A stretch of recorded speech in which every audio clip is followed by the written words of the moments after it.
TheLevizaLaser.com presents the June Lawrence County Fiscal Court meeting. For Lawrence County that I think, Judge, is positive for this fiscal court, and I think it is positive for people of Lawrence County. And what I would like to do just quickly, if I may, is to kind of touch on those appropriations that are in this budget, which starts July the 1st. And I know you all will be taking action on co-severance as far as getting to the Department of Local Government, actually doing the applications that have to be done to be able to draw that money down. Transfer to Flying Community Center. What this is, Mike's gonna get it all done, because they're wanting to turn back over, but she has talked to League of Cities. Well, you have to stop these cities and get a vote on the city council. And then, but Mike just wants to have it prepared, that way that if they do come down to it, we'll be ready to go on with the procedure. This was my suggestion, we do this, and here's why. Only from the standpoint of the fact that the county was assuming the financial responsibility for it anyway. I guess the city of Blaine, and Judge Osborne knows more about this than I do, is suffered some financial difficulties. And so my position was, if we were going to use our money to insure it, we got notice last week, I guess, that the liability insurance had lapsed for non-payment. So we were going to have to put it on our policy. Johnny's already cutting the grass, it's my understanding, and maintaining it.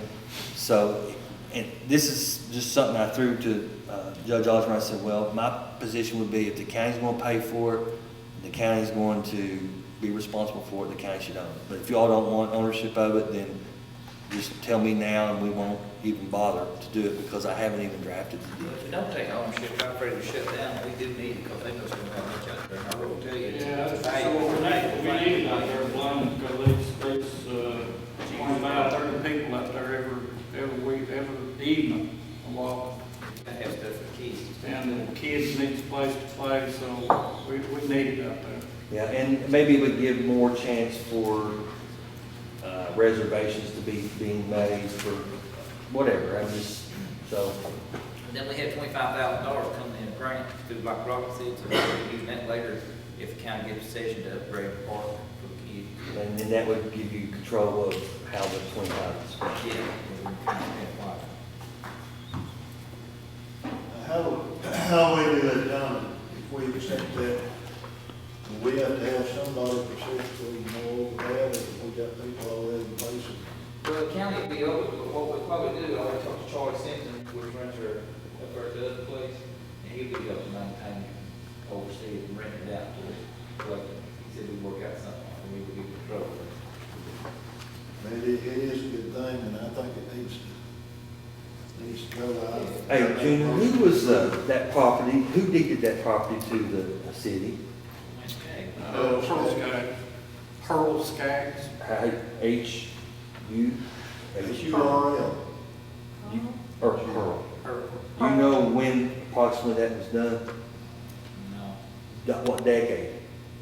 You know, I have no idea. I know it's, At least 20 years. I'd say it's been probably 20, 25 years anymore. That would help us find it in the clerk's office. And you can call that on West Gates, I'm sure he would. He's still alive? Yeah, he's still out there, he lives out there next to the park. Okay. How big is that? Just 2 or 3 acres area, right there? 3 acres, I think, it is 3 acres more or less. So do I have a motion to go ahead and approve the deed of transfer and take place when it does happen? Yeah, I'll make that motion. Motion made by Earl Boggs, second by John, all in favor? All opposed? Motion carried. I'm looking at from last year, the went up from $807,798 to $1,020,798. I don't know what percent it is, I'm assuming it's 4%. And they will have, they're estimating having a $2,810,000 carryover. How much? $2,810,246 Cash carryover. Raise taxes. When they raise taxes. Yeah, they're sitting on those, and I for one, I make most we don't sit. And like they tell us, it don't do no good, but still you gotta show that you're interested, because there's no sense in, and one I understand it, this gentleman's over library was supposed to explain to all libraries, due to the economy, he was recommended no county raising taxes because of the economy. But I'm not going to do that. I mean, if they don't need it, there's no sense, because It's gotta stop. People's getting taxed and taxed and taxed, and they just can't afford it. Have you all had conversations with Bill Copley and Bill England? I mean, if they're giving the heads up, is all. They're telling us the guy's supposed to be coming the 25th, and explaining it to them that they don't have to.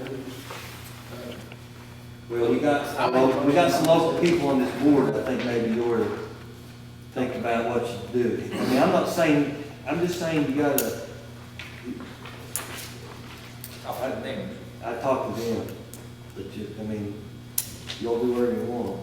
I mean, I made a motion to accept. I second that motion. Motion made, Dr. Stevens, John Demaker, and second, Morris, all in favor? All opposed? Motion carries. electronic registration system. Okay? Now, this law firm has asked us, the county, to join class action lawsuit that is pending in federal court in Ashland. The basis of the lawsuit is basically this. You went back in the 70s and 80s, you went down to the county court clerk's office and you pulled the mortgage books out. You had People's Security Bank, Inez Deposit Bank, Home Federal Savings and Loan, a few of the others. As you know, in the 90s with the internet, they started bundling up all these, Wells Fargo, Bank of America, Deutsche Bank, you know, and they would bundle these all up and sell them as mortgage-backed securities back to Fannie Mae and Freddie Mac, which is what caused the meltdown, okay? So, with that being said, what happened is these companies that were selling this paper back and forth came up with the idea, let's just screw the local governments and not pay for the subsequent assignment of a mortgage. So for example, if I had a mortgage with Garrett, then I could transfer it to Mark's bank. I would have to go down to Chris Job's office, pay a recording fee to assign that mortgage to Mark Grayson. Then if Mark sold it to Bill, there would have to be another recording fee. So rather than having to continue to record these subsequent assignments, they came up with a system where they said, you all can track who owns this paper by just going online. So that's basically the nature of the lawsuit, is to recoup the monies that the county court clerk was denied. And I was hopeful Chris was going to be here so he could have his input. If you decide to join it, they're wanting 25% of what they recover as a fee, plus they want the county clerk's office to agree that all the copying costs of copying these various mortgages would be paid for by the county or eaten by the county court clerk, that they wouldn't be out a bunch of expenses. Now, with that being said, it's probably a good thing. I just caution you on a few of these issues is this. This local firm, which started in Paintsville, is now in Lexington. They have lawyers from Washington, D.C. involved. And my experience with class action lawsuit is that the plaintiffs really don't recoup a lot. I would suggest that you either approve that and agree to it, or you approve us to file a similar lawsuit.